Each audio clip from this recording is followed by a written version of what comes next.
प्यारे बच्चों, आज हम शब्द रूप पाणी के पाठ में चलते हैं।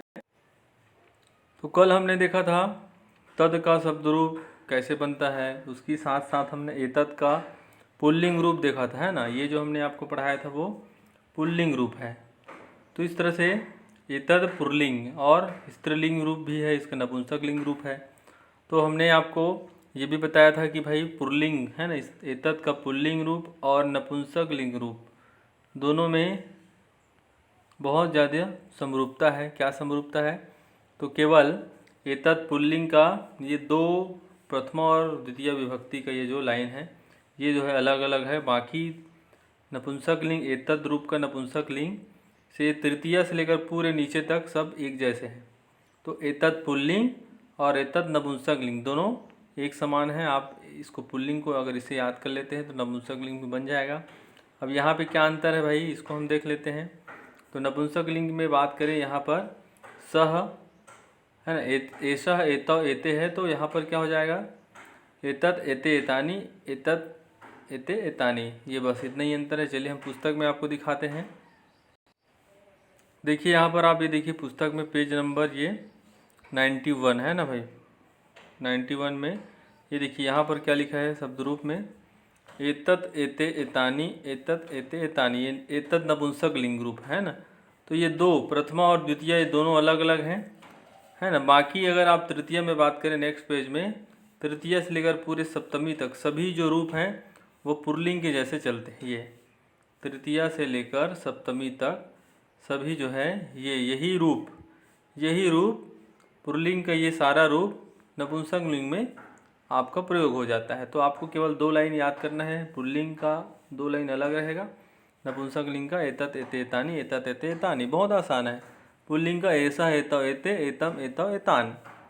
इसके बारे में हमने अर्थ भी आपको बताया था। ऐसा माने यह या ये या इसने, तीन तीन अर्थ बनता है। यह, ये या इसने। इसने इन दोनों ने, द्विवचन में इन सब ने। यहाँ पर द्वितीय में को आता है, इसको, इन दोनों को, इन सब को। यहाँ पे से आता है या के द्वारा, इससे, इन दोनों से, सब से। चतुर्थी में के लिए आता है, इसके लिए, इन दोनों के लिए, इन सब के लिए। तो जैसे हिंदी अर्थ सबका एक जैसे बनेगा। आज हम पढ़ रहे हैं एतत् स्त्रीलिंग का।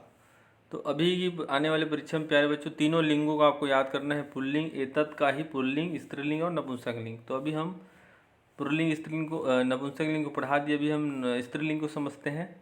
बहुत ही आसान है प्यारे बच्चों, क्योंकि स्त्रीलिंग में अगर आ जाता है तो वहाँ पर पुल्लिंग में ऐसा है वो यहाँ पर ऐसा हो जाता है। ऐसा, एते, एताह, एताम, एते, एताह, एतिया एताभ्याम एताभि, एतस्य एताभ्याम एताभ्यः, एतस्या एताभ्याम एताभ्यः, एतस्या एतियो एतासाम, एतस्याम एतियो एतासु। आपको बता दें सर्वनाम शब्द रूप जब भी हम पढ़ते हैं तो यहाँ पे संबोधन नहीं होता, क्योंकि सर्वनाम लोग शब्दों का संबोधन नहीं बनता। तो इस तरह से आप लोगों को ये तीनों शब्द रूप याद करना है और हमेशा ऐसे ही याद करें भाई, बाएं से दाएं। ऐसा, एते, एता, एताम, एते, एताह, एताया, एताभ्याम एताभि। तो दोनों में अंतर है प्यारे बच्चों। तो पुल्लिंग और स्त्रीलिंग में थोड़ा मेहनत करेंगे, बाकी नपुंसक लिंग आप तो पुल्लिंग के भांति आप बना सकते हैं। परीक्षा में अगर बात करें तो भाई यहाँ पर जैसे ये सब जो है हमने यहाँ पर बंद कर दिया, इसको छिपा दिया, तो ये रिक्त स्थान के फॉर्म में ये शब्द रूप में पहला या दूसरा या तीसरा नपुंसक लिंग कोई भी एक शब्द रूप परीक्षा में होगा। आप तीनों याद करें, तैयारी करें और फिल इन द ब्लैंक में आप इसे जो है भरेंगे। तो इस तरह से प्यारे बच्चों आप ये स्त्रीलिंग का अगर हम देखें इसका हिंदी अनुवाद कैसे बनेगा। ऐसा माने ये, एते माने ये दोनों, एता माने ये सब। तो स्त्रीलिंग मतलब कि भाई क्या है, जो स्त्री जाति के शब्दों को पुकारने के लिए, स्त्री जाति के कहना चाहिए लोगों को पुकारने के लिए तो स्त्रीलिंग का प्रयोग किया जाएगा। जैसे कि एक उदाहरण देख लेते हैं। जैसे कि यहाँ पर लिखा है ऐसा, तो कोई लड़की है तो बोलेंगे ऐसा बालिका, और कोई लड़का है तो क्या बोलेंगे ऐसा बालकः। बस इतना ही अंतर है। जब जब हम पुल्लिंग का शब्दों को पुकारना है भाई, तो जैसे अंग्रेजी में होता है ही, शी, वैसे यहाँ पर ऐसा माने यह पुल्लिंग और ऐसा माने यह स्त्रीलिंग। तो आशा है प्यारे बच्चों आप लोगों को ये पाठ समझ में आया होगा। आप बिल्कुल याद करिए, याद होगा, बार बार याद करने से याद होता है। और पिछली कक्षा में भी आपने पढ़ा था। तो मिलते हैं हम नए पाठ के साथ। धन्यवाद।